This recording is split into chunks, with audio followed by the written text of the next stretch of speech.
Ilagay mo ang pangalan mo sa isang baso ng salt water. Gawin mo ito para matanggal ang blockages sa personal o financial mo. Hi! Ako po si Master Hans Kua. Ngayon po pag-uusapan natin ang isang special salt ritual na pwede nyo gawin on a Saturday night bago kayo matulog. Gawin ito kung feeling mo malas ka or may blockage sa buhay mo. After conflict or heavy emotional experience, kapag gusto mong mag-fresh start energy-wise, during full moon or new moon for extra boost, kumuha ng maliit na papel. Isulat ang buong pangalan mo, pati birthday. Ilagay ito sa bowl na may tubig at isang kutsarang asin. Iwan mo ito for a few hours or overnight. Habang ginagawa mo, mag-set ka ng intention. Halimbawa, cleansing, protection, release.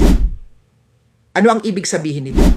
Ikaw ang focus ng ritual para itong paglalaban.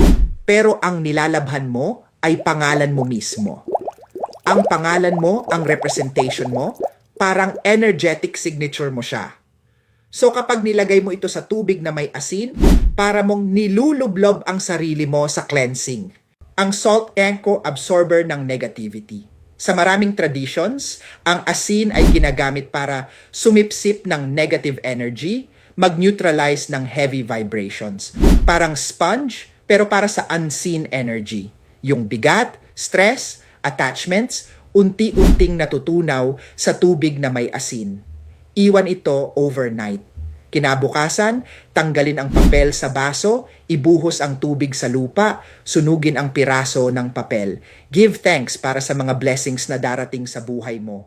O susubukan mo ba ang name in saltwater trick na ito? Remember to watch and follow ang mga videos ni Master Hans Kua for more energy reset techniques.